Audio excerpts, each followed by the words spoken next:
जहां पर सत्संग की धारा बहती है, जहां पर सद्ज्ञान प्रवाहित होता है, उस गंगा में स्नान करेंगे तो आपके अंतःकरण के पाप जरूर कट जाएंगे। यही है सत्चिंतन। सत्संग का पहला सोपान है।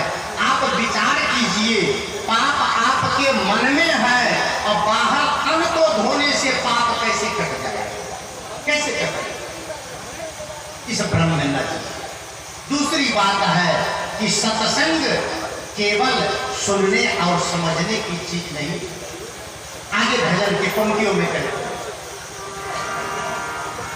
सत्संग है मान सरोवर, सुखों की खान बंदे, सुखों की खान बंदे, सत्संग से ही मिलता है सचमुच भगवान बंदे, सत्संग से ही मिलता है सचमुच भगवान बंदे।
सत्संग आपके अंतःकरण की पवित्रता। सत्संग की चर्चा हो रही है। जब आपका अंतःकरण पवित्र होगा, आपका हृदय पवित्र होगा, आपका चित्त शुद्ध होगा, तो न आपको गंगा में नहाने की आवश्यकता रह जाएगी, न आपको चारों धाम करने की जरूरत रह जाएगी, और न आपको मरने के बाद स्वर्ग में जाने की जरूरत रह जाएगी। क्योंकि सारी गंदगी शुरू होती है हमारे अंतःकरण से, सारे विकार शुरू होते हैं। यहाँ सत्संग में जितने लोग बैठे, सत्चिंतन की बात कर रहा हूँ, सत्संग का पहला सोपान, पहली सीढ़ी। यहाँ जितने लोग बैठे हैं, मैं आप लोगों को सच बताऊं, तो अधिकतम लोगों को सत्संग में चलने के पहले जब वहां से चले हैं घर से और यहाँ पहुंचे हैं और सत्संग में बैठने की बात हुई है, तो अधिकतम लोगों का मन में ये चिंतन आ गया कि सत्संग तो ठीक है सुनेंगे बैठ के, लेकिन चप्पल कहाँ रखेंगे। विचार कीजिए, ये सोचिएगा, ये चिंतन की बात कर रहा हूं, ये दिमाग में बात आई होगी। एक जगह ऐसे प्रवचन करते करते मैंने बोला कि सत्संग करते करते इतने साल बीत गए, आप लोगों के जीवन में क्या बदला। पीछे से एक बूढ़ा बाबा कहता, बाबा और तो कुछ नहीं बदला, जब जब सत्संग में गए तब तब चप्पलें बदल गए, चप्पल बदल गया। चप्पल की चिंता होती। एक जगह सत्संग में हम बैठे, एक माता जी चप्पल को लेकर के कपाड़ पर इधर उधर हो रही। मैंने कहा माता जी क्या कर रही? कहा रुकिए बाबा जी, चप्पल को सैतने दीजिए तब सत्संग सुनेंगे। उसको चप्पल, ये चिंतन ध्यान दीजिएगा, छोटी सी बात है, मनोरंजन की बात नहीं है, हंसी की बात नहीं है। आज समाज का चिंतन विकृत हो गया, तो सत्संग में जाता तो है लेकिन मन कहाँ लगा रहता है? चप्पल। क्यों? छोटी सी बात है ये। सत्संग में आए हैं और कई जगह देखता हूँ किसी का कमंडल बदल जाता है, बहुत भीड़ है तो साड़ी बदल गई, चादर बदल गई, किसी का रुपया चुरा लिया, किसी का मोबाइल खो गया। जब सब सत्संगी है, एक बदलता कौन है? सत्संगी तो चोरी नहीं करेगा, सत्संगी तो अदला बदली नहीं करेगा। ये हमारा चिंतन विकृत हुआ और ये हमारा व्यवहार बदलता चला जा रहा है। अभी सुंदर बात हमारे नामदेव साहब बोल रहे हैं कि सत्संग करते हैं और उसमें अपना धर्म को समझिए, आपका घर स्वर्ग हो जाएगा, आपका जीवन पवित्र बन जाएगा। एक भजन में आप लोग सुने हैं, एक भजन तो मैं पूरा नहीं किया, इस बीच में भजन याद आ गया और आप लोग सुने हैं, अब फिर से सुनिए कि सत्संग आपको भगवान नहीं मिलाता है। सदगुरु कबीर साहब का ज्ञान और अन्य संप्रदाय के ज्ञान में यह अंतर। अन्य संप्रदाय के लोग कहते हैं भगवान का भजन करो और मरने के बाद भगवान का धाम मिलेगा।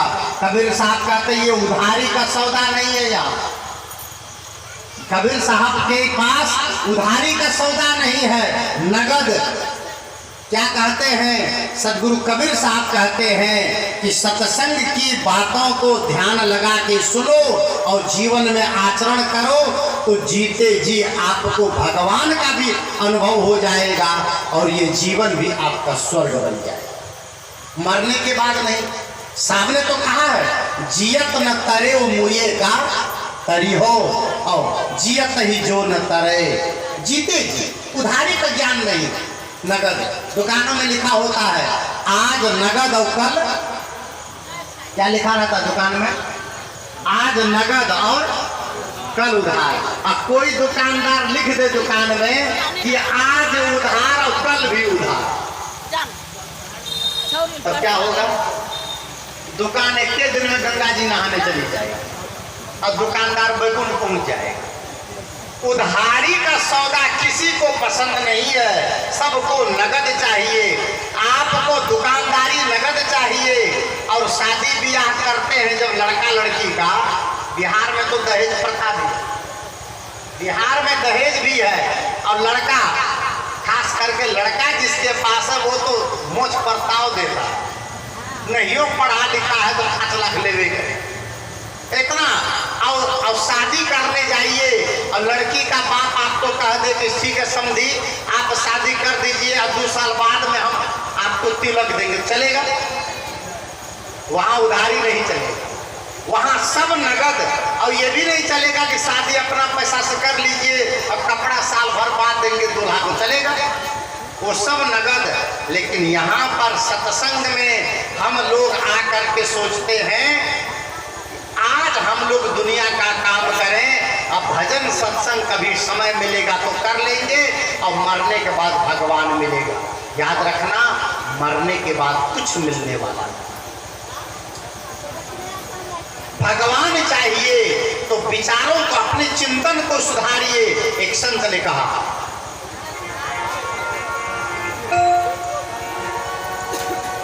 हो तूने आंगन नहीं बुहारा, कैसे आएंगे भगवान। भगवान कितने लोगों को चाहिए?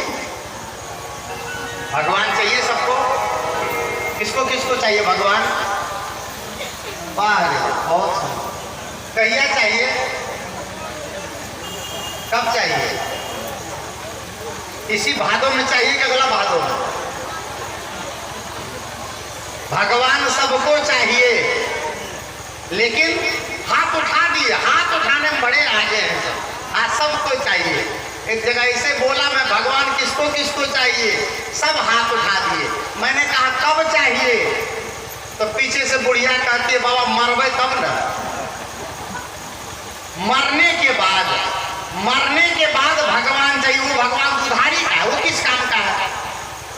जीते जी सदगुरु कबीर साहब कहते हैं कि जाको दर्शन इत है ताको दर्शन उत, और जाको दर्शन इत नहीं ताको इत न। लेकिन भगवान अगर चाहिए तो बाहर कहीं भटकना नहीं। सदगुरु कबीर साहब का सिद्धांत है, जो तिल माही तेल है, जो चकमक में आग, और तेरा साईं तुझ में, तू जाग सके तो जाग। ये चिंतन है सत्संग। इस चिंतन को समझिए आप। सबने कहा भगवान बाहर है, और कहाँ है? कुछ लोगों ने कहा ऊपर है। ये जो बरसा रहा है ना, कौन बरसा रहा है? ऊपर वाला। ऊपर में भगवान है। अब कितने लोगों से कहो कि मारोगे तो कहाँ जाएंगे? तो बाबा ऊपर है ना देव। ऊपर ऊपर कहाँ? गाछी पर जाओ।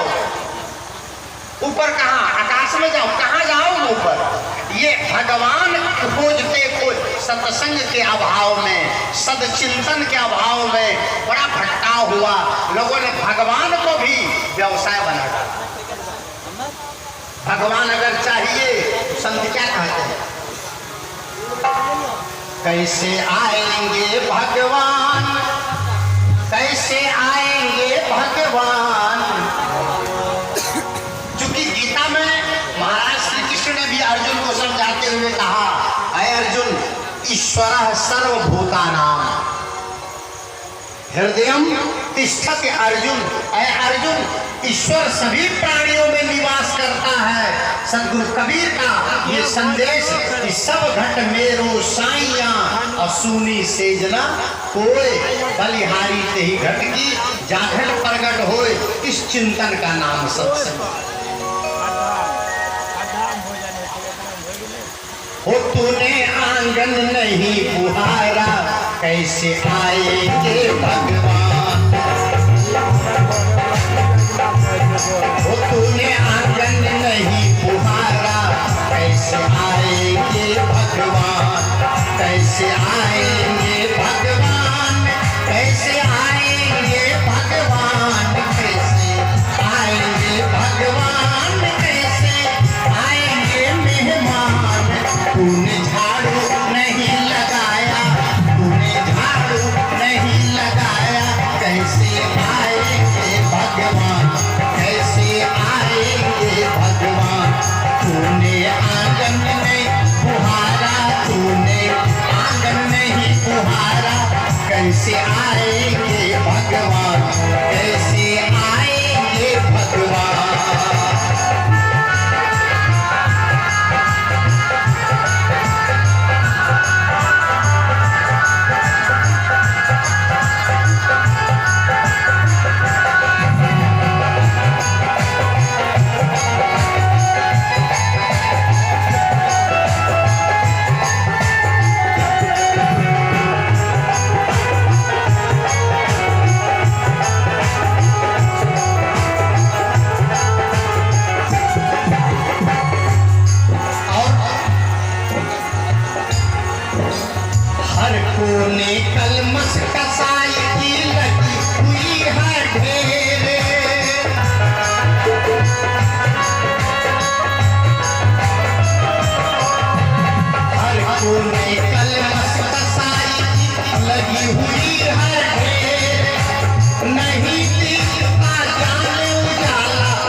बंधु, मेरी बात मैंने आरंभ की थी सदचिंतन से। सत्संग की पहली सीढ़ी है सदचिंतन।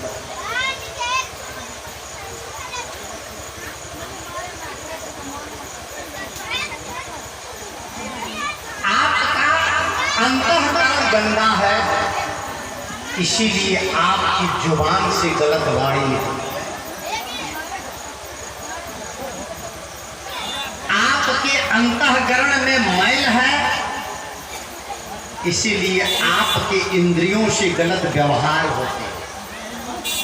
आपके अंतःकरण में मल है, गंदगी है, कचरा है, इसीलिए आपकी आंखें गलत दृश्य को देखना चाहती।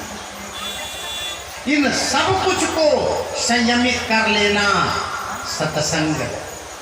कितना सुंदर ये पंक्ति कि तूने आंगन नहीं बुहारा और कैसे आएंगे भगवान। आएंगे कहीं से नहीं, आपके अंदर मौजूद है, आपके अंदर में विराजमान है और आपके अंदर में वह भरपूर है। आपके अंदर का कोहिनूर है और आपके अंदर का वह हीरा है, आपके अंदर का रत्न है। उसी रत्न को सदगुरु कबीर ने कहा, रतन का जतन करो माड़ी का सिंगार, और आया कबीरा फिर गया झूठा है फूंकार। आप केवल सत्संग को मनोरंजन न समझे, आप इस बात को जानिए कि सत्संग आपके जीवन के चिंतन को शुद्ध करता है। सत्संग आपके अंतःकरण के अंधेरे को दूर करता। मैंने उद्घाटन सत्र में बोला था, सत्र तो वैसे वही चल रहा है। दीप जलाए थे हम लोग, हमारे संतों गुरुजनों ने मिलके दीप जलाया। तो दीप जलाए और जला करके वहां रख दिए, उससे आपको क्या मिला? दीप जले और दीप जलने के बाद दीप वहां रख दिया गया, उससे आपके जीवन में क्या परिवर्तन आया, क्या बदलाव आया? वस्तुतः वह दीप केवल एक प्रतीक है, जिसको अंग्रेजी में सिंबल कहा जाता है। वह केवल एक प्रतीकात्मक चिन्ह है। उससे मतलब है जैसे दीप को जला करके अंधेरा दूर किया जाता है, वैसे अंदर में ज्ञान का दीप जलाकर अंदर के अंधेरे को दूर कर, अज्ञान अंधेरे को दूर कर। मैं राजस्थान में आश्रम में ही था। दीपावली के दिन आश्रम में कुछ त्योहार तो पूरे देश में मनाया जाता है, और आश्रम में कुछ लोग दीप जलाने आते हैं। तो वहाँ पर एक आयोजन हो जाता है घंटा डेढ़ घंटे का। तो दीपोत्सव पर मैं कुछ बोलता हूँ, त्योहार पर बोलता हूँ, दीपावली पर बोलता हूँ। बोल रहा था, बोलते बोलते मैंने बोला कि मेरे प्यारे बंधुओं, आज दीपोत्सव है, दीप मलिका सजी है, चारों तरफ दीप मालाएं आपके घर आंगन को कितना सुंदर और कितना जगमगा रहा है। आपने घर में दीप जलाया, आपने देहरी पर दीप जलाया, आपने आंगन में दीप जलाया, आपने दरवाजे पर दीप जलाया, आपने दुकान और रोड में दीप जलाया। मैंने कहा आज दीपावली है, आज संकल्प लीजिए, एक दिया अपने अंदर भी जलाए, एक दिया अपने अंदर भी जलाइए। तो एक जवान लड़का बैठा था, उसने उठ करके कहा कि बाबा अंदर में दिया कैसे जलाएं, ऑपरेशन करके यहाँ रखवा ले क्या डॉक्टर से? क्या ऑपरेशन करके दिया रखवाने से अंदर का अंधेरा दूर होगा? और बाहर का ये दीपक अंदर रखने से अंदर का अंधेरा दूर होगा? अंदर का अंधेरा दूर होगा सदचिंतन से। सदचिंतन का मतलब होता है वह चिंतन जिसमें कहीं भी हिंसा के लिए जगह ना हो, कहीं पर विद्वेष के लिए जगह ना हो, कहीं पर दुश्मनी ना हो, कहीं पर विवाद ना हो, कहीं पर भी अनैतिकता ना हो, कहीं पर जीवन में दुर्व्यवहार ना हो। उसका मतलब है सदचिंतन। और ये सदचिंतन हमारे जीवन में आ जाए तो मानो सत्संग का एक अंग पूरा हो। अब दूसरा सत्संग का अंग है सदाचरण। सदाचरण किसे कहते हैं? सदाचरण कहते हैं वह आचरण जिसको करने से हमें भी शांति मिले और दूसरों को भी शांति मिले।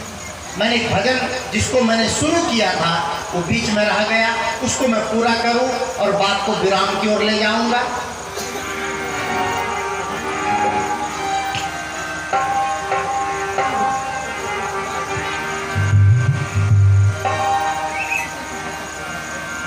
सत्संग ही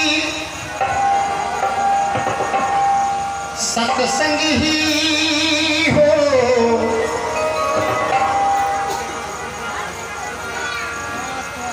सत्संग ही गंगा जमुना, सत्संग कैलाश है।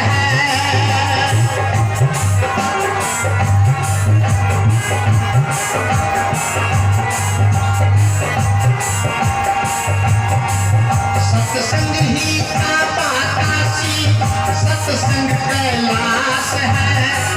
सत्संग ही एक फूल है और फल विकास है।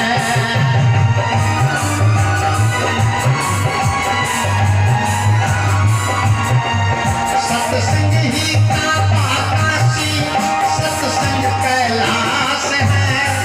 सत्संग ही एक फूल है और फल विकास है। सत्संग ही हो, सत्संग ही है सद्गुरु का, सत्संग ही है सद्गुरु का। मुक्ति का धाम बंदे सत्संग से ही मिलता है। सचमुच भगवान सत्संग से ही मिलता है। सचमुच भगवान बंदे सत्संग है मान सरोवर, सत्संग है मान सरोवर। सुखों की खान बंदे सत्संग से ही मिलता है। सचमुच भगवान सत्संग से ही मिलता है। सचमुच भगवान सत्संग है मान सरोवर। सुखों की खान बंदे सत्संग से ही मिलता है। सचमुच भगवान सत्संग से ही मिलता है। सचमुच भगवान।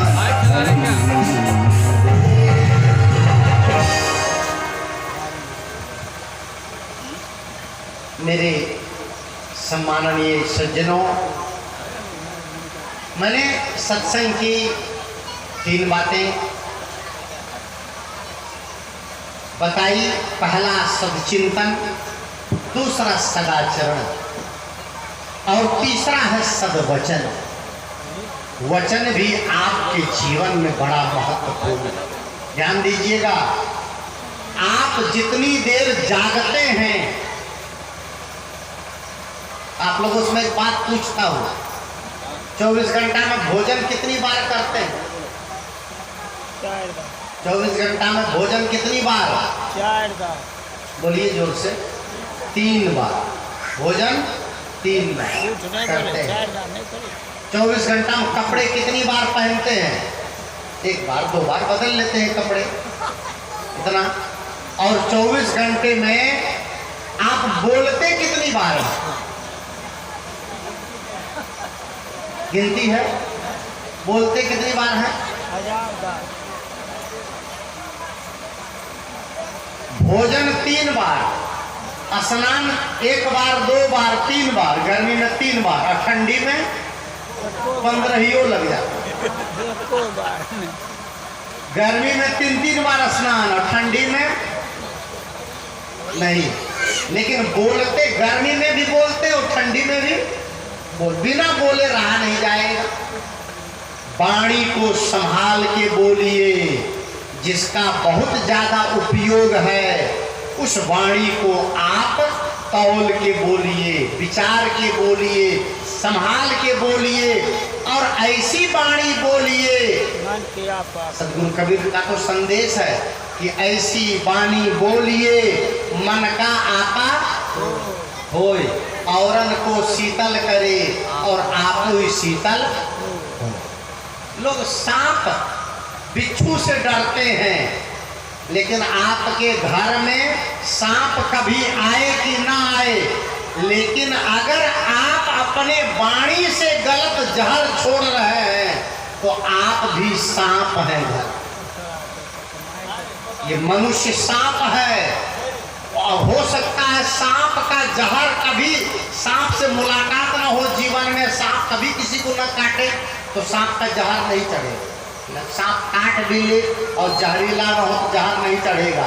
लेकिन आदमी ऐसा सांप है जो अगर विवेक नहीं है, संयम नहीं है, ज्ञान नहीं है, तो वचन के माध्यम से दूसरों को काट ले। इसलिए वाणी संभाल के बोले, वाणी में संयम लाइए, वाणी में सदाचार लाइए, और वाणी में सत्य का समावेश कीजिए, सत्य को शामिल कीजिए। सद्वचन का मतलब है वह वचन, वह शब्द का उच्चारण करें जिससे आपके मन में भी शीतलता आए और दूसरों के मन में भी, उसका नाम है सद्वचन। आजकल देखिए घर में, समाज में मोबाइल का जमाना है, और ऐसा मोबाइल का जमाना आया है बाप, भजन सत्संग तो बूढ़े बुजुर्गों की चीज रह गई, और लड़का बच्चा, पोता पोती, नाती नतनी, बेटा पुतों उस मोबाइल में कभी भजन प्रवचन नहीं सुने, भजन प्रवचन नहीं सुनते हैं। आजकल के बच्चों को भजन कह दो सुनाने के लिए, उसको भजन पता नहीं। अब फिल्मी गाना, अब पवन सिंह का गाना सब बच्चा को याद। अभी एक जगह इसी बिहार में था, नाम नहीं लूंगा जिला का, 4-5 बच्चे आ गए। अब मैंने उन बच्चों से कहा बेटा तुम लोगों को भजन आता है? तो उसमें से एक था लगभग 7-8 साल का, वो कहता हाँ हाँ बाबा हमको भजन आता। तो मैंने कहा जरा भजन सुनाओ तो अब जब से जैसे कहा भजन आता है, मैंने कहा सुनाओ, तो पवन सिंह का कौन गाना हम तो जानते भी नहीं, तो वहीं से हम जाने के पवन सिंह का गाना, वो कौन एक तो गाना आजकल चला है, वही लड़का लगा सुनाना। हमने कहा बेटा ये भजन नहीं है, ये गाना है। उसने कहा बाबा हम यही भजन सुनते, वो यही भजन, उसने कहा हम यही भजन सुनते। उसको भजन के बारे में पता ही नहीं, क्यों? क्योंकि घर का माहौल ऐसा है, ऐसे शब्दों का आदान प्रदान हो रहा है, ऐसा माहौल बन रहा है, बच्चों को अच्छे शब्द सुनने को नहीं मिल रहे। मैं निवेदन करूंगा अच्छे शब्द सुने, अच्छे शब्द गाएं, अच्छे शब्दों को परोसें और प्रयास करें अपनी वाणी पर संयम से उसका उच्चारण करें, सुंदर वाणी का प्रयोग करें, मीठे वचनों को बोलें। और ये इसलिए बोलें, सदगुरु कबीर ने तो कहा है,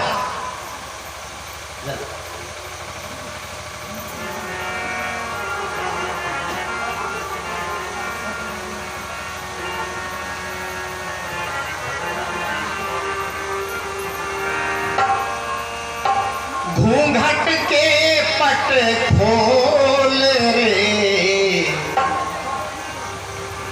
सदगुरु कबीर साहब का भजन है। घूंघट के पट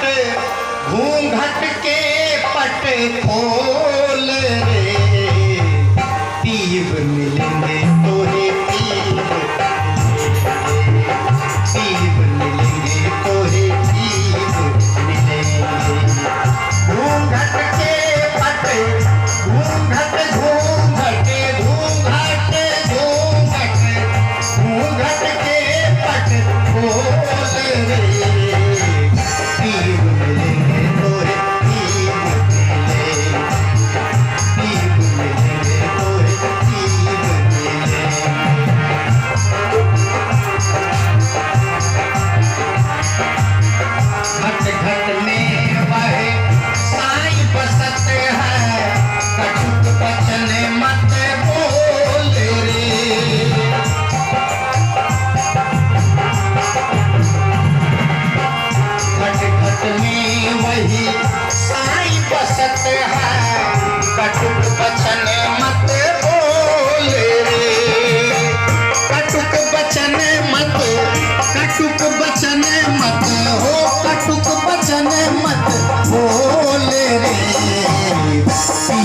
मिलेंगे तोरे तीर मिलेंगे,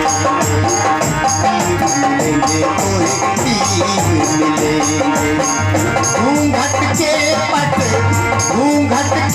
पट खोल रे, तीर मिलेंगे तोरे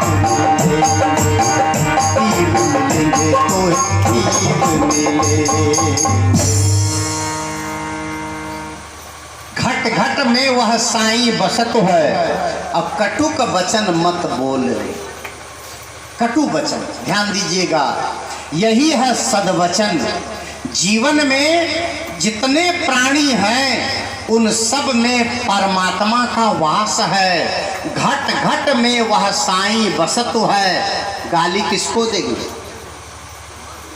मंदिर में पूजा करने लोग जाते हैं और वहाँ बड़ी पवित्रता से और बड़ी स्वच्छता से स्नान करके फूल लेकर के जाते हैं, लेकिन मंदिर का भगवान आपके घर में कभी नहीं आता।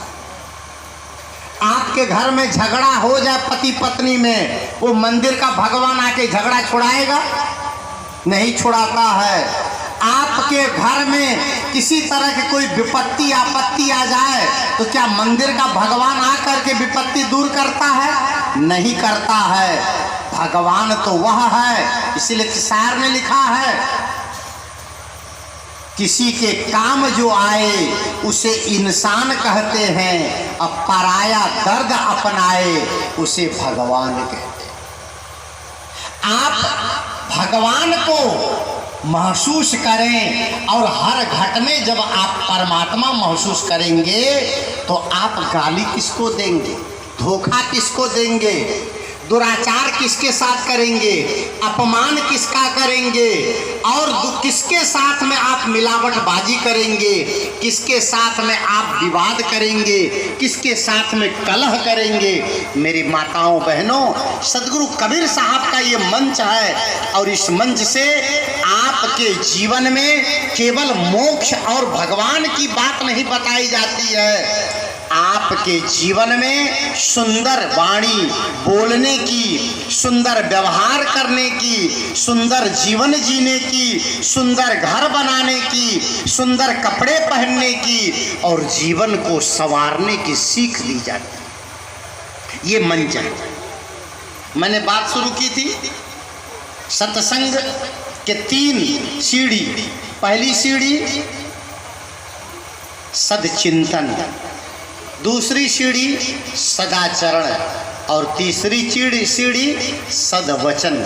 सब लोग सुंदर वाणी का उच्चारण करें, मीठा बोलें, प्यार से बोलें और अपने ही बच्चों को आप बुलाएं, जगाएं तो प्यार से जगाएं, गाली दे के न जगाएं, अपशब्द बोल के न जगाएं। उसके साथ में आप कटु शब्दों का प्रयोग न करें। किसी के लिए भी सबके अंदर परमात्मा।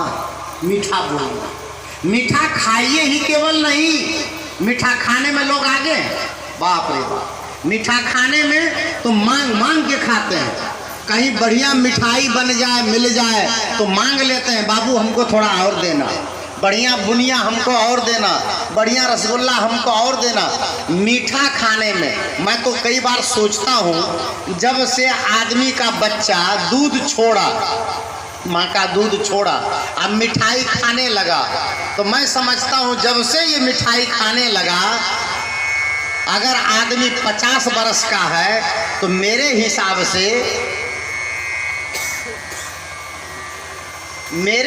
से वह आदमी 10 कुंटल चीनी खा गया होगा। एक आदमी इतना मीठा खाता है। भाई ये मत न बजाओ, कौन बजा? ये बैकग्राउंड में मत चलाओ इसको। 10 कुंटल मेरे ख्याल से चीनी खा गया होगा, मीठा खा गया होगा, शक्कर खा गया होगा, लेकिन केवल मीठा खाया है, मीठा बोलना नहीं आया।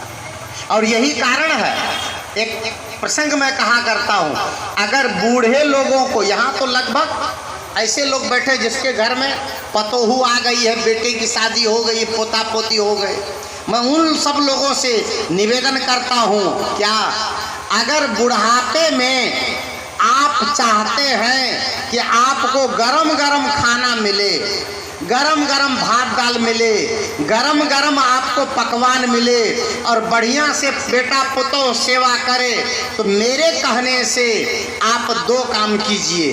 या तो आप मीठा बोलना शुरू कर दीजिए और नहीं तो सुई तागा से इसको सिल लीजिए, मुंह को सिल लीजिए। या तो मौन रहिए और या मीठा बोलिए। सतगुरु कबीर ने कहा है ना, मौन रहे कि हरि जस गावे। ये बहुत सुंदर बात है। कागा कुबुध निकट नहीं आवे और मौन रहे कि हरि जस गावे। अधिकतम घर में झगड़ा किसके कारण होता है? इसी के कारण। ये जीभ है बड़ी छोटी, लेकिन बड़की बड़की लड़ाई ये करवा देती है। ये 1 इंची की जीभ और 6.5 हाथ के आदमी को मार के गिरा देता है। ये जीभ, ये छोटी सी जीभ है, इस पर कंट्रोल नहीं है। एक बार जीभ ने दांत से कहा, भैया दांत, आप 32 भाई हैं और आप 32 के बीच में हम रहते हैं अकेले। हे भैया दांत, आप संभाल के हमको रखिएगा। आप 32 भाई कड़े कड़े हैं और हम एक अकेले जीभ नरम नरम है, कहीं हमको दांत मत दीजिएगा, काट मत दीजिएगा, हम बड़े कोमल हैं, हमारा ध्यान रखिएगा। तो 32 दांत ने मिलकर कहा जीभ से कि बहन जीभ, हम तो तुम्हारा ख्याल रखेंगे, लेकिन तुम भी हमारा ख्याल रखना। ऐसा कुछ कहीं नहीं बोल देना कि मारे लपड़ तो हम 32 बाहर आ जाए। समझ रहे? ये दांत और जीभ दोनों का समवाय संबंध है। जब कुछ बोलते हैं तो दांत और जीभ और कंठ और तालु, इन 4 माध्यमों से शब्द निकलते हैं। तो शब्द जब भी बोले तो केवल जीभ की गलती नहीं है, लेकिन जीभ बदनाम है बोलने के लिए। क्यों? क्योंकि जीभ में 2 शक्तियां हैं, एक रसन शक्ति और दूसरी वाक शक्ति। इसलिए आप मीठा बोलें, और मीठा तो बोलना ही चाहिए। आप बूढ़े हो, जवान हो, आप अधेड़ हो, बेटा हो, बहू हो, सब मीठा बोलें। और मीठा आप बोलेंगे तो आपके जीवन में, घर में, परिवार में स्वर्ग उतर आएगा। मेरा समय हो गया और मैंने 2 भजन आपको सुनाए और कुछ चर्चा सत्संग के बारे में की, और मैं अब अपनी वाणी को विराम देता हूँ। और क्योंकि हमारे और संत गुरुजन हैं और उनकी बातों से आप लाभान्वित होंगे, और आप सब लोगों ने बड़े प्यार से, बड़ी श्रद्धा से